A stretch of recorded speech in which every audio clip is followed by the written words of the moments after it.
to Account of Stewardship. Now, this is a program that we get to x-ray and examine our leaders, put them on the spot, make them give an account of their leadership. We have to keep holding our leaders accountable. Today on the hot seat is a former head of state, an officer and a gentleman. He became head of state of Nigeria at the age of 31. He's a man who has gone to war and also knows the value of peace. And is also a man who prays. Please welcome the convener of Nigeria Praise and the former head of state, General Yakubu Gowon. General Yakubu Gowon was born on October 19, 1934 in Pangshin, Plateau State to Nde Yohana and Matwok Konyang. The fifth of 11 children, the young Yakubu spent his early years in Zaria and was reputed for his athleticism. He was a football goalkeeper, a boxer, and long-distance runner while schooling at Barewa College. In fact, he broke the school mile record in his first year. Yakubu Gowon joined the Nigerian Army in 1954 and was commissioned as a second lieutenant on his 21st birthday in 1955. Between 1955 and 1956, he was trained at the Royal Military Academy Sandhurst, the Staff College, Kimberley, and the Joint Staff College, Latimer, in the United Kingdom in 1962 and 1965 respectively. He served in the Congo as part of the United Nations Peacekeeping Force in 1960 and 1963. Gowon was still a lieutenant colonel when he became Nigeria's youngest chief of staff at the age of 31. In the aftermath of the country's first coup d'etat on January 15, 1966, Yakubu Gowon became head of state after a counter-coup ousted Major General Johnson Agui Ironsi. The new head of state oversaw the Nigerian Civil War from 1967 to 1970. At the end of the war, Gowon declared that there will be no victor, no vanquished, and steered the country towards a period of rehabilitation, reconstruction, and reconciliation. By the mid-1970s, Yakubu Gowon was an influential international leader and was part of the establishment of the Economic Community of West African States, ECOWAS. He also played an active role in the Organization of African Unity, OAU, and it was during his participation at the summit of the body in Uganda that he was removed from office by a military coup d'etat on July 29, 1975. He was then exiled to the United Kingdom. Gowon settled into private life in England, where he acquired a doctorate at the University of Warwick. However, events back home continued to dog his life. Lieutenant Colonel Bukar Suka Dimka implicated him in a coup d'etat that claimed the life of the head of state, General Murtala Muhammad, on February 13, 1976.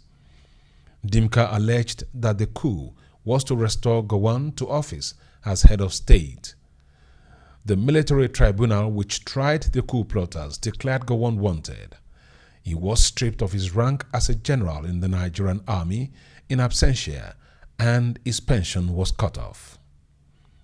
However, he was pardoned by President Shehu Shagari in 1981, while military President Ibrahim Babangida restored his military rank in 1987. My sincere thanks to the President of the Federal Republic of Nigeria and Commander-in-Chief of the Armed Forces, Alhaji Shehu Shagari, for making it possible for me to return home. In 1996, he spearheaded the establishment of Nigeria Praise, a body that prays for the country, which he believed will help Nigeria navigate the tough challenges facing her at that time under the military regime of the late General Sani Abacha. Retired General Yakubu Gowon did not go into active politics, but remained in the background as an elder statesman. He remains highly revered across the country. Welcome to the program, Your Excellency. Thank you very much, ma'am. Thank you. Now tell us about your growing up in Nigeria. Well, as a young man, went to school in a village called Wusasa, a church missionary station, place called Wusasa in Zaria, and of course went to school, at the mission school, and then to government secondary school, federal government, northern government secondary school, now called Barewa, and then took my entrance examination for the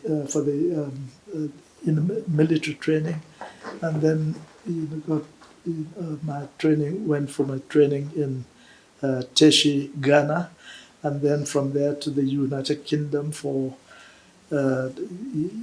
for further training, and then back to the headquarters. And at that time, when Nigerianizing Nigerianizing the officer of the Nigerian army, and I was posted, appointed as adjutant general of the Nigerian army. Well, that is, you are the principal staff officer. Okay. Dealing with administration, discipline, and promotion, etc. Okay. Under the colonial. Yes, and then Ojukwu was, we were promoted at the same time with Ojukwu. Are you serious? Ojukwu, he as a quartermaster general, okay. And David Ejo led the governor, former governor of the Midwest. He was the GSO1. After that course, I came back, and then within 36 hours of my arrival, yes, a coup took place, and all my colleagues, that we came from the same school, May Malari, Kuru Mohammed, Abogo Larigema, Yakubu Pam, and were all killed. And not one senior officer at the time, a colleague of mine who was the same set, an Igbo officer, he too was killed. Arthur Onegbe, he too was killed. I was the last one standing. So that was how the military came into power. Now, can you give us the events that led to your becoming the head of state at the age of 31? After the first, that coup, and things were back to order. A lot of problems in the country, riots here and killings here.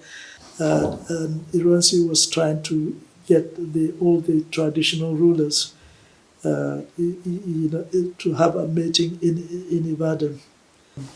The crisis, got to the stage whereby Iransi, was kidnapped, taken, by some young officers, and even though instruction was given that they should, he must be kept safe, and moved to safety. That instruction was not obeyed by these young officers, and the next thing that I received report that he was killed, etc. And so for the next 2-3 days there was nobody in charge. Was a vacuum. There was a vacuum, and so it got to the time when even the civil servants, senior civil servants in Lagos, they want at least somebody to give the command. Unfortunately, the chief of staff, then Brigadier Ogundipe, Brigadier General Ogundipe, was not able, to to take control, because I think he had organized some soldiers, to go and either discipline, what was happening in Ikeja. And unfortunately, as a result of that, all other officers refused to take his Orders. command. Okay. So I had to go to Ikeja to try and sort out things. And when I went there, yes, true enough, they had to sort of accept, my, they command. said, command. They said at that time they're not accepting, any instruction from anyone else other than, myself at that time. So, well, I was not honestly keen, and I remembered, saying, well, if any of you junior ones want to do it, I want you can take it, but leave me. I want to sort of take charge of the army to restore the discipline, loyalty of the Nigerian army that I was in charge of as Adjutant General of the Nigerian Army. I offered it to even the junior ones. However, on second thought later on, I said, I can now see. But then, if I'm in the diplomatic corps also, they want at least anybody who can be listened to. Wow. So that is when it came to me. Now, the young officers said, no, they would not like anybody else other than myself. Wow. Other than myself. That was a lot of responsibility. Yeah, so I said, well, look, it is not now. So when it got to the stage whereby, yes, if that is the case, if they've said that, I made known to the other senior officers that we were in government together at the time, and of course, they said, well, look, I think the best thing that we should do is to accept something that can ensure that with the military or the army is brought under control, and at least is loyal to whichever leadership that will come. So, that was, I think, at the time that I was being virtually asked, look, to take charge, to take control, and I did. But when it became very clear to me that I was going to be the head of state, the fear that really came, on me, honestly, in fact, the fear that you have when you're about taking your school certificate. I don't know whether you remember. What sustained you when you were in power, when you took over power after the vacuum?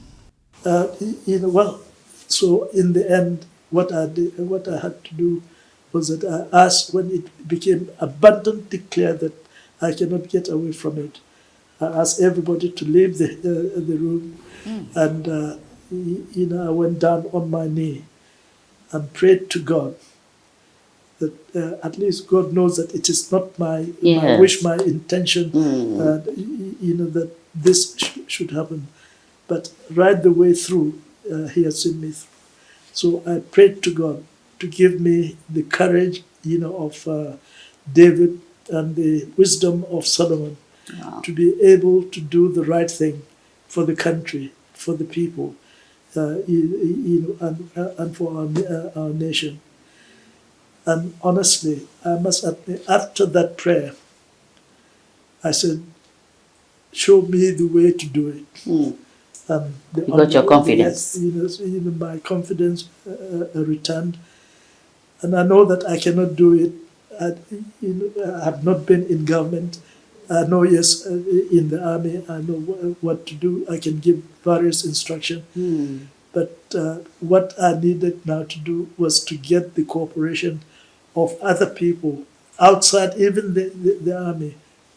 And of course, since there are no politicians for me to discuss with or work with, at least there is the civil servants. Okay. The civil servants, in Nigeria, and of course, a lot of a number of them have been my permanent secretary, permanent secretary, Ministry of Defence. And of course, some of them we had worked with, at various conferences, meeting, for to discuss, the independence celebrations, at that time. Wow.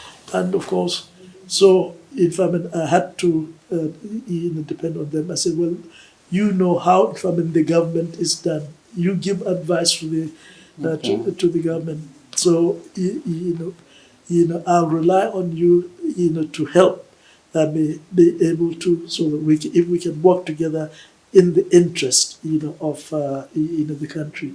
You truly are a man of history. Now let's come to the Civil War. You led the Civil War. Can you tell us the lessons you learned after the war, so that the generations that has not encountered war will understand why it is necessary to maintain peace at all costs? After the war, after the Civil War, I know what various people went through. Now, honestly, war is not something that you wanted to do. I was only forced to do it, but not to fight the people, the old people, the pregnant women, children, etc.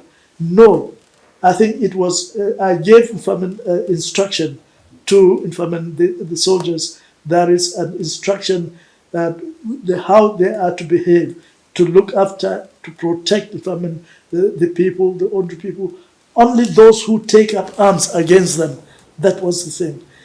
Now, when you hear the story that we killed 1 million or 2 million or 3 million people, no, not from the soldiers shooting people.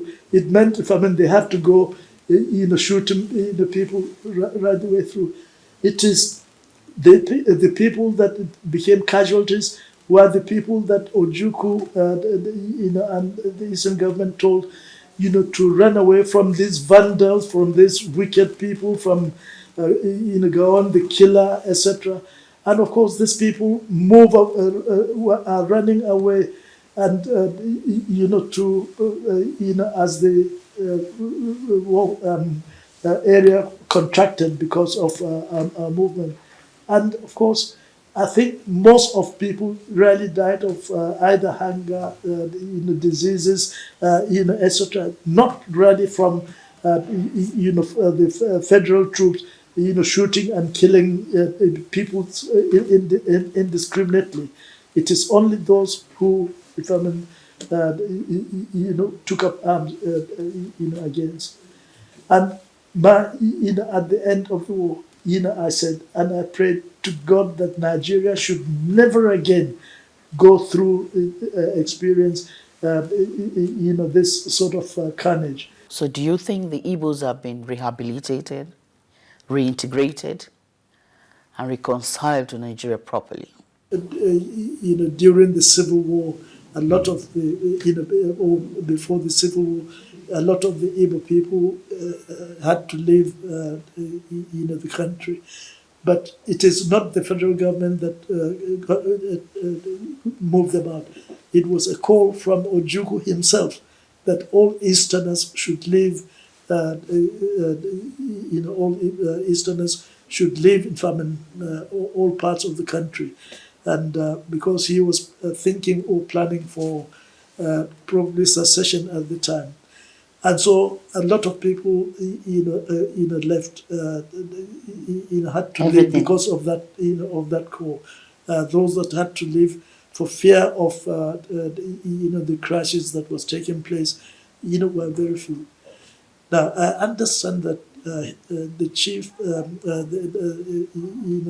Otumba Balogun had, a neighbor, next to him who left who was staying next to him, Vice President Ekweme, and so he had to look after his house and even rented it for him, etc. And at the end of the Civil War, when I asked that we should adopt our 3 R's: reconciliation, rehabilitation, and reconstruction. But there is also another R, reintegration. Reintegration, even though that can be included in the rehabilitation, in a program, but reintegration. But how about we call it 3 R's? Now, I understand that what he did in fulfillment of that policy, which Ekweme returned to Lagos, and then his friend Tumba said, "Well, here is your house." He has renovated it. He had rented it to people, so he gave him back his house and all the money, the rent that he had collected. Now, That is honestly, exemplary. that was one of the greatest things that helped, to fulfill our program, our effort to trying to, bring the country together again, etc. So he played his part, as a Yoruba man, as from, from the West, and as a Nigerian, that are called to do whatever we can in order to ensure that we're able to come back together again as a people and build a better nation. Now, that sort of thing also happened, I can assure you, in all parts of the country, in Kano, in Jos, in Zaria, in Kaduna, and in various parts of the country. A lot of the Igbo people left almost immediately, as soon as the war was over. They went back and they got their property and whatever rent that was given to them. At least that helped, to bring about the reconciliation that is required in order for the country now to to become one again and to move forward. You are the initiator of the National Youth Service Corps. Do you think the objective for which it was set up has been met and sustained? Because there are also some schools of thought that are saying that it should be scrapped. What's your take, Your Excellency? Now, I can tell you this, that they are very, very happy with it, and the improvement in the scheme from the way when it started during our time, but what they have now, the youth corps have done to all the states, states and local governments throughout the country, the improvement that they've made and the reputation they've had from people. I can assure you, today the improvement of the youth corps service is so much that it is the youth corps themselves that are saying, yes, please let it continue. Let it continue, because it is giving us even new adventure. The whole idea was for the young people to know their country, Those who live in Lagos, send them to either Maiduguri or to Sokoto. Those from Sokoto, send them to Calabar or to Port Harcourt, so that they can learn how to swim. That really helped our young people to know themselves, and they will grow as knowing themselves as Nigerians, not just part of their own particular area where they came from.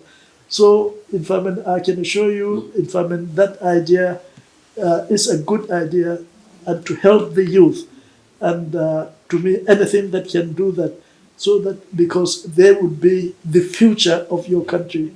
Your Excellency, of all your legacies, which is the closest to your heart? I think, that I was able to keep the country together. Okay. And then, to ensure, we had the opportunity to really move this country beyond what it is before return to democracy.